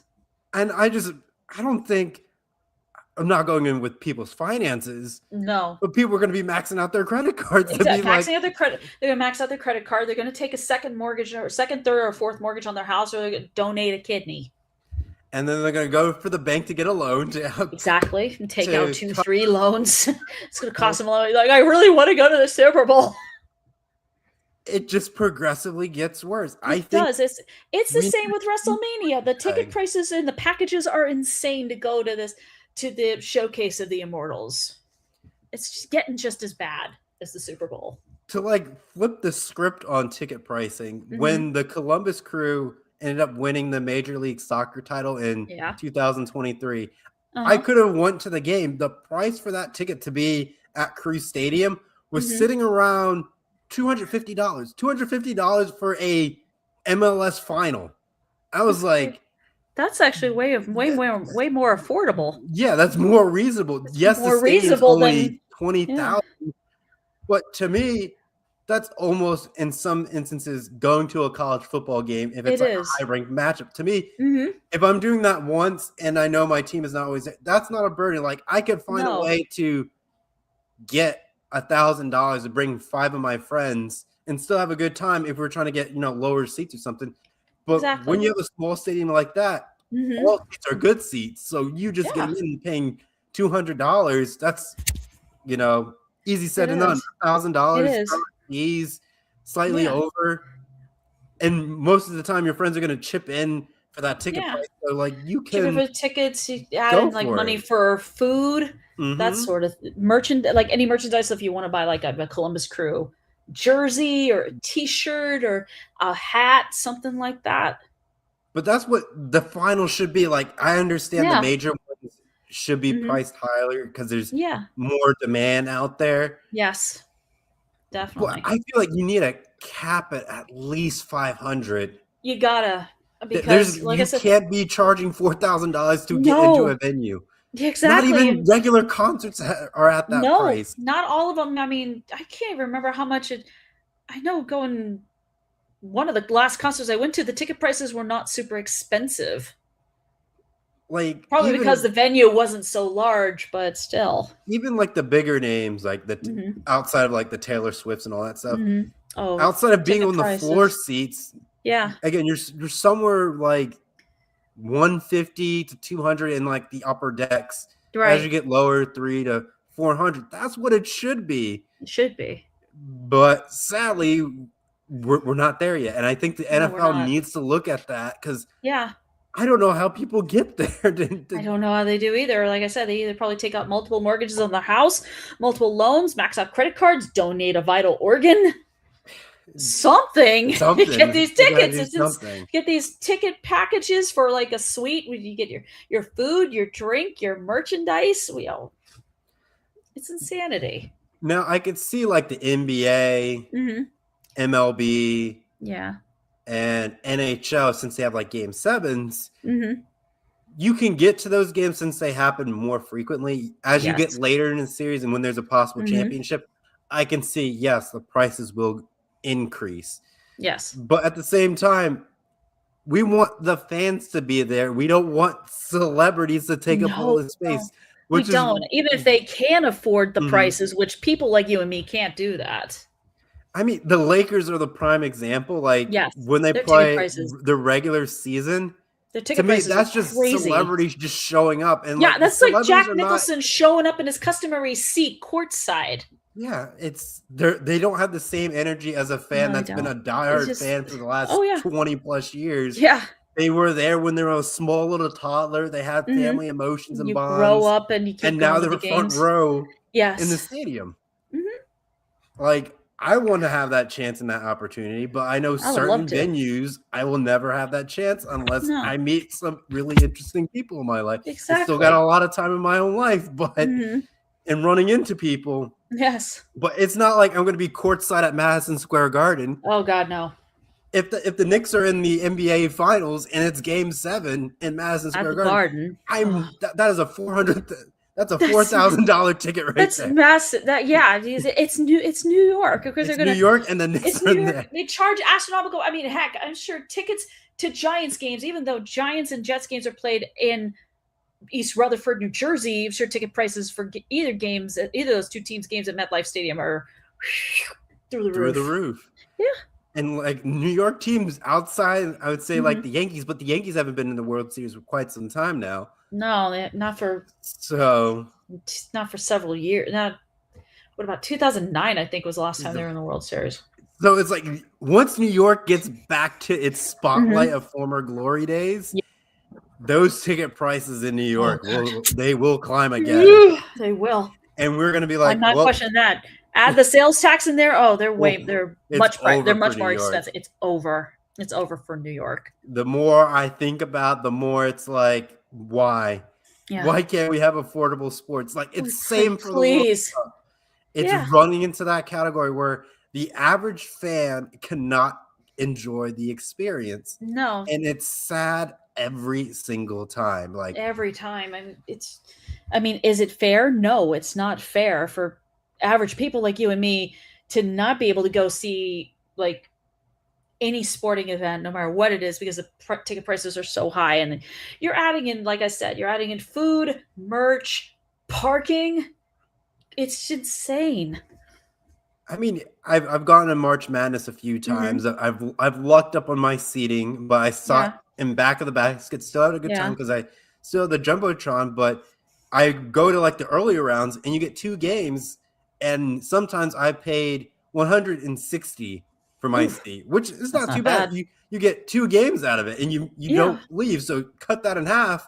You know, $80 for one game, $80 for another. That's fairly reasonable for an early tournament performance. And you're just sitting there watching your bracket get busted, or you cheer it as it goes on. Yeah. You're either depressed or happy about it. There's no in between. Exactly. No, I mean, I've been to 2 Dallas Cowboys games live, and the ticket prices were pretty reasonable. First one, unfortunately, ended up in the nosebleed. Second time, we got down a little bit closer. I was able to watch the action a lot better, but the tickets were pretty affordable. And my husband just decided he was just going to get a soft drink instead of food, which made sense because you do save some money that way if you're not going to do too much spending. Yep. I mean, I've done NHL a few times. I've done the Columbus Blue Jackets. I mean, they're not the best team in hockey, but they're a good team for cheap hockey tickets because you can sit up there, incling fees, for $20, and I'm watching hockey. Can't complain. Yeah, being up in the upper bowl and watching. I've been to a few minor league baseball games here in Great Falls, Montana, and it's just way more affordable because it's not the Boston Red Sox or the Chicago White Sox or the Dodgers or the Yankees. This is minor league, and it's just way more affordable. More affordable. More affordable, and in the state of Montana, we don't have a sales tax, so that doesn't factor into it. Nice. Yeah. Oh yeah. But the tickets alone for each sporting league. I mean, baseball, depending on the day. Yeah. But there's just so many games, so like their prices are a little bit more relegated and fluctuates. Yep. But baseball has to get people in the seats because there's so many, and sometimes you go to some ballparks and it's just flat out empty. And I'm like, we need to shorten the season, create more special offers for people. Exactly. It's a great time. Like a deal on like certain packages or something like that, because not everyone can go to the baseball series for 162 games at it. It's just too long. I don't know how people have season tickets for baseball. It doesn't make sense. I don't get it. I don't get it. They probably make their money back for selling some of those games. They probably do. I mean, like here, you want some? Yeah, here you go. Got free tickets there right you here. Go. Well, you get a ticket. Some tickets right here for the. If you want to watch Cubs versus White Sox, I got some tickets right here. Tickets right here. I want to say, I mean, even with minor league baseball is interesting. It is. Yes, the major leagues do have their nights, but you really don't see them advertise it as well as the minor leagues. No, because everyone in the local community knows about certain nights. Yeah, and everyone goes when it's those nights. For example, in Columbus, for our minor league team, the Clippers, we have Dime a Dog Night where you can get hot dogs for 10 cents. Yes, they're boiled. Oh my God. They're not the best hot dogs, but you can get 5 hot dogs for 50 cents. It's a good deal. So if you're one of those people who want to do the 9 innings, 9 dogs, and 9 beers challenge, it's the perfect night for it. You can do that here in Columbus. Oh God! Dude, if you want to go to the minor league team here is called the Great Falls Voyagers. They will have like fireworks shows and they'll do fun things with kids, and it's just in between the baseball stuff. If you want to watch kids run after stuff, do little races or do hula hoops. I mean, it's so much fun, and they advertise it so well here. So, and outside of the ticket pricing, I know we have a lot of stadiums over the years that get abandoned as time progresses on. What is like one of the best ways for communities to try to revitalize those stadiums if they can't get a professional team to fill it? Like, I know you can do concerts and all that stuff, but outside of the times with concerts, the venue just kind of sits there at a It just sits depressing there. state. Yeah, it collects dust and all that stuff. I know in San Antonio with the Alamo Dome, they've tried with the UFL team that's now gone. I know they've tried to do all kinds of things with that place, even though the Spurs don't play there anymore. I know they tried doing concerts, events for kids. I don't know. I mean, I would say Columbus is on the lucky front that once the Crew moved to downtown, they didn't tear down the old Crew Stadium because they didn't know what to do with it. So the Crew ended up getting a minor league soccer team that plays there. Then they moved our women's team that we have. They moved them in. They play there sometimes. And then now we have the UFL team that we just got. And now I heard about them. Well. They're going to play there. This should be interesting. That's for sure. So it's like it's revitalizing that stadium because like the last stadium that probably I heard that was abandoned was the old minor league baseball stadium, and that never got picked up afterwards. But seeing certain things over the years of watching tracks that I grew up, for example, like NASCAR get demolished and ripped up, and I don't know about it. Right. And it's just like, oh, so that track doesn't exist anymore. Like California Motor Speedway doesn't exist anymore. I'm like, that's a staple. I'm like, that is a staple. That's one of their racetracks. It's like if you're in San Diego, you know, I can think Callan can talk about this more than someone like me can. This Qualcomm Stadium got torn down. It's like, what the heck are you going to do with the stadium anyway? You're going to do like, I don't know. Like so many, I don't know. Like in my hometown, like a town that's a little bit up north for me called like Nazareth, Pennsylvania. There used to be a motor speedway there, and NASCAR had a couple seasons there. IndyCar raced there, and then the Andretti family enjoyed that track. But as time progressed on, it went into abandonment, disarray, and I was like curious, saying, well, if I had an enterprise effort to go out and try to buy this track, I'm like saying, could I fix the track and bring back racing into that area? Maybe. The biggest competitor is Pocono Raceway, and I don't think you can kind of beat Pocono Raceway. No, you can't, because that's been a major raceway for decades. Years. And it's the only triangle track that's in existence from what I know as well. Oh, okay. But knowing that was your only competitor, it's like, well, relatively similar in distance to get there. But I'm like thinking I could do other events that are there. But as I was doing the Google search, racing is prohibited from there. So I'm like saying, well, there goes that idea. Oh, man. Like, well, I can't do anything with it. It's just like, sell it away. It's like sell it away and hope whoever buys it does something nice with it. I think I feel like you could probably argue to get the community to get back behind and try to exactly take that away. I understand race traffic is not the best kind of traffic to have. No, it's not. In those, smaller towns, and everyone's flocking to it and then flocking away from it. So road infrastructure is not there for it. No, it's not. Police presence to navigate all the traffic is going to be forced up to the roof. It just sounds like a nightmare. And there is a lot of abandoned stadiums, tracks, just around the U.S. And it's just one of those things, like us being passionate in sports. Yeah. The day that we have the Capitol, I guarantee you someone within ETB says we should just buy an abandoned stadium and have a sporting event. And then we have our own live broadcasting of ETB to cover it. And now we become a news network. It sounds perfect on paper. It does. Nick, go start working on the paper. Yeah, Nick, work on it, please. We need solutions. It would be great. We could have a stadium within each time zone. Yes. Outside of Alaska and Hawaii, because that just seems like a nightmare. And Hawaii would be nice, but I do not want to deal with the insurance behind that. No, and especially Hawaii is an honest to God tourist trap, pretty much. And then you have Alaska. And Alaska, I live there, but the thing about it is, unless you're like living in Anchorage or in the upper part of the state Fairbanks, forget it. I wouldn't say it's a wasteland, but it's not wasteland at all. It's just it's unique. Yes. It's interesting, but I don't think it would work unless you were in 2 out of the 3 cities that I mentioned: Anchorage, Fairbanks, and state capital Juneau.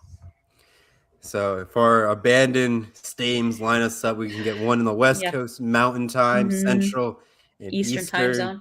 And I There's guarantee one, you, please. we can probably make We it can work. do this.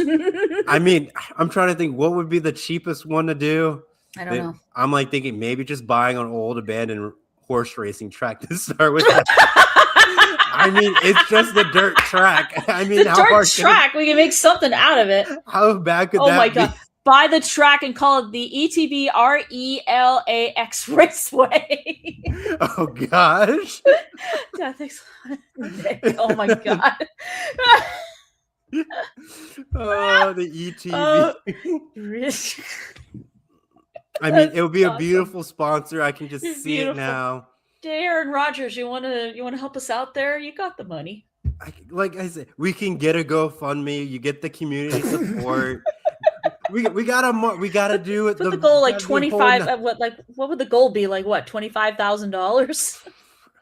It depends how much work we have to put in. That's because you got to build the grandstands, the snack bars, the restrooms, electricity, everything, Wi-Fi, the whole 9 yards. It runs. Hey, AT&T, help us out. But we'll lose a lot of rights if we bring a big corporation and then we forget to read the fine print. Yeah, they'll be like, "Oh, wait, what do you mean? What? We have this? Okay, wait, what? Are you serious?" But as that gets more popularity, then you get other stadiums, and then eventually you host a championship. There you go. And then it's a beautiful story. We'll get a Netflix documentary. And we can enjoy life. Interviewed for it. And then I'll be like, oh, yes, I'm coming back from Cancun. So what are we talking about today? You sit down in the movie theater chair like, so this is what we're talking about. Oh, yeah. Get the tropical shirt. I'm like, yeah, this is nice. And like, where did this idea start? During Super Bowl Sunday. Super Bowl 60. It started a Saturday night on February 7th. Right. And the two of us were just yakking. Nick, just like Jerry Jones, who thinks he can win by not actually. Nick. Okay. No, we got it. Yikes. Oh man! God, Jerry Jones. I said this before. The Cowboys are press row chat room when Nick and Kellen were hosting. It said the Cowboys are worth $12 billion of a senile as bleep owner, which is the truth. I think he's senile. I'm really liking this. And we get some breaking news. The Cowboys are expected to place the franchise tag on George Pickens, according to Adam Schefter of ESPN. Oh wow! Yeah. Yeah, Mr. Lamb, your buddy is going to get franchise tagged. He's coming back. Welcome back. Welcome back. Yeah. Yes. We missed you. We missed you. People up in 200 sections. We missed you. That's on every sports document. Welcome back, number 3. The farewells of the fans. Yeah. Oh my God! Thanks a lot, Adam Schefter, for that news. Oh man. Oh boy! It's just the Cowboys had to hog some of the attention. Oh, Super Bowl's in San Francisco. Well, You're not special. We're talking about our team. Yes, we're talking about our team. The Cowboys. We're talking about the Cowboys. It's like screw the Seahawks, screw the Patriots. We're talking about how about them Cowboys? We are the stars in the night sky. The Cowboys. We are America's team. No, oh, where's that Tom sound effect of him sounding like Jerry? I guess I can't get in. Let's see. I know where it is. It's in here somewhere. It's within our set. We really do need a sample. Yes. Yes. I just pictured just going through it. There hot it is. Key everything. Yeah. Yes. And there's Nick's comment. Yeah, just like Jerry Jones, who thinks he can win by not actually winning. I mean, with ETB, there's a possibility. I could see us either owning a sports team or owning a stadium. I like the stadium idea because the then we can idea is better. Yeah, we different can't. sporting events. This network can't put together $12 billion between all of us who work here, so we can say, Mr. Jones, we're going to make you an offer you can't refuse. Don't you worry, my Nigerian prince friend will help me out with the scam emails that we have, and we will find ways to make money. The link that your grandparents can't contact click on, Elon Musk and be like, Mr. Musk, can you help us out? We want to buy a team or a stadium. Can you help us out by the link letting us that have some people money? click on, we will get your money. Click. Your 401ks will be eradicated and eliminated. Not the 401k. Your stock options gone. Stock options, shares in whatever company you have, your gold bars. Yep. Oh, god damn. We'll get your oil money too. And then you'll see this beautiful stadium constructed. It's beautiful. It has the ETB logo on it, and we have sponsors. Like we're gonna have AT&T, we're gonna have Gatorade, we're gonna have Budweiser. Oh, it's gonna be beautiful. Doritos, have Verizon Wi-Fi capabilities with AT&T backing. T-Mobile. Get the T-Mobile in there. Yes, for the dead zones in the stadium. T-Mobile. We're gonna make sure there's no dead zones in there at all. Coverage will be everywhere. Nick says I'll put in a personal call Jeff Bezos. Get him on speed dial. Oh, here we go. Name it. ETB Stadium, presented by Amazon. Presented by Amazon. Or is it presented by Prime Video? I don't know. It would be by Prime Video. It would be Prime Video. For sure. For broadcasting purposes. For broadcasting purposes, but Amazon would be like, nope, we're co-owning this with you guys. And then instead of going to the concession stands in the stadium, yes, they're going to have drone delivery. So you never have to leave and miss the action. The drone will fly and give you your food. Yes. All you have to do is like pull, like if you're in your seat, you pull out like a little like almost looks like a walkie-talkie, but it's kind of has a screen, kind of like a phone, and you just put in what your order is. The drone goes and gets it, and then flies back.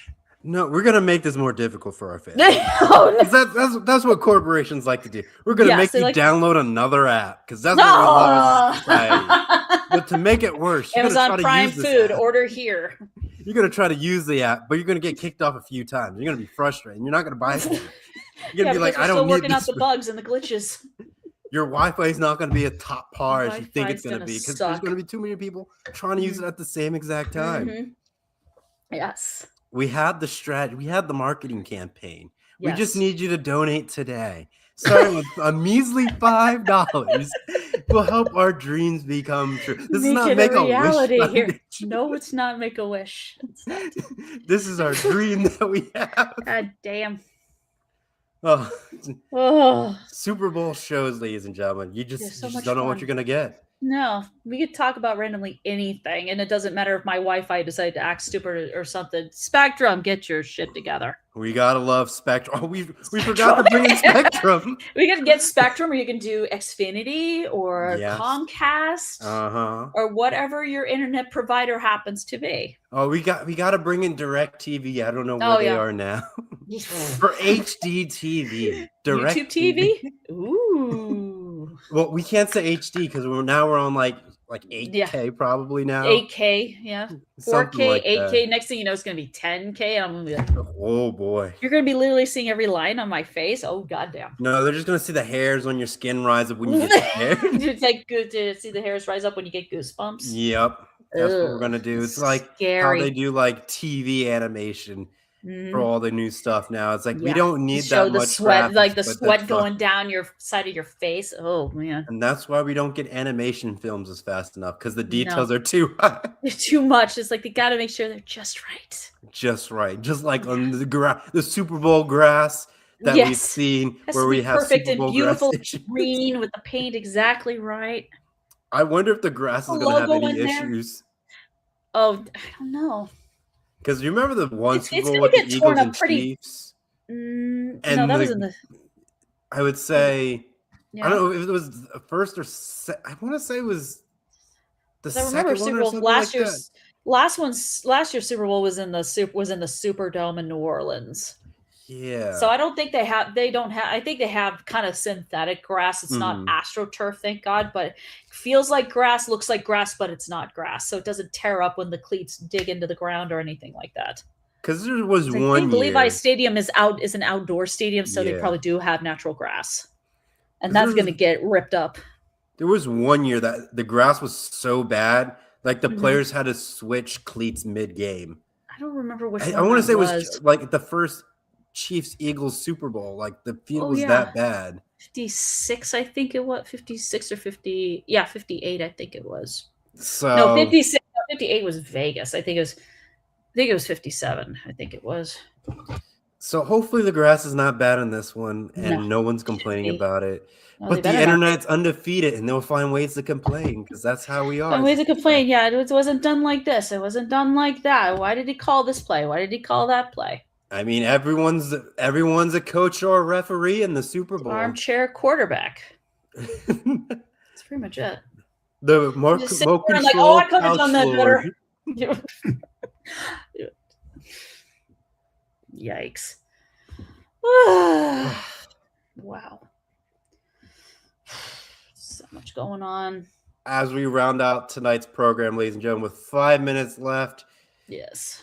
What are your final thoughts going into Super Bowl Sunday? Oh, it's going to be the pregame coverage is going to be nauseating. That's for sure. And I'm probably going to get super impatient waiting for the game. Like, okay, any minute now. But I think it's going to be a fun game. It's going to be an exciting game because this is like 10 years in the making. And I think we're just going to be in for one hell of a show. And it won't start on time. It says kickoff Probably is at not. 6:30, but that's where we all know broadcasting is. They're probably not going to start until like 6:45, most likely. Right, because they got to go through the coin toss and God bless America, I think is the first one's going to get sung. Then you get the anthem. Then you're going to get the kickoff and all that other stuff. And then we're going to be off and running. Yep. And then TV timeout. Yeah. With 3 and then we're going to get our first with 3 brand new Super Bowl commercials. One of them is probably going to be a trailer for a movie coming up. Like, coming up May 16th, 2026 or something. Breaking news. There is no movie trailer. There's no movie trailer. And then they start reeling as a movie trailer, like, guys, we fooled you. No movie trailer. No fooled you. This is a commercial for Progressive. Well, it was Hulu. Oh yeah, I think did it last year where they did their commercial but paused the TV and people thought the TV was actually paused and like the TV. And then lo and behold, it was the commercial. Like it was like the exact setup of how people who stream on Hulu we're going to do. Like broadcasters for the Super Bowl and everything was identical. And then it paused or got disconnected. And I'm like, disconnected. Like, wait, what happened? Like, that's not how it should have gone. Yes. But the Super Bowl, I think, is going to be a heck of a lot of fun. Yep. It's going to be thrilling from start to finish. I feel like it's going to be a little bit less watched because people aren't as thrilled that the Patriots are there. I feel like they're fine with Seattle. If it was the Bills, I think it'd be a little bit more watched. It probably would be because it'd be like, can Josh Allen finally do it? Can he finally win a Super Bowl for the city of Buffalo? Yep. Or if it was with Bo Nix and the Broncos, that would be something interesting as well. Oh yeah, exactly. That would have been something. Or the Rams. I mean, it doesn't matter. We're getting the game that we're getting right now. Certainly we are. Just want to give what's going on as we round things out. Yes.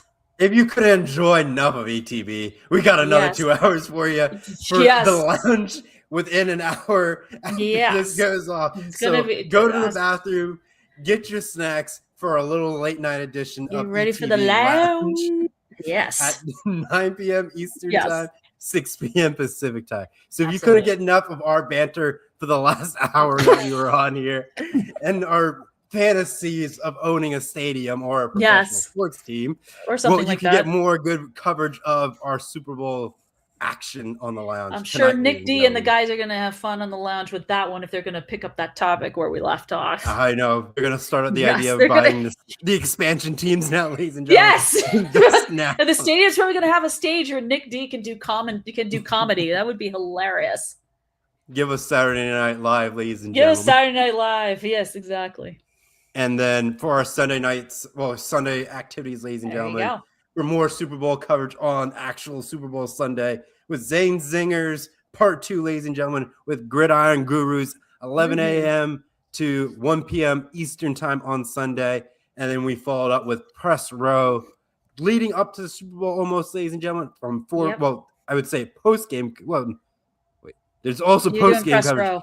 Yes, press rows leading up to the Super Bowl, and then there's going to be a post-game coverage of the Super Bowl as well, ladies and gentlemen. So hosted by Ben Cruz and Tom Albano.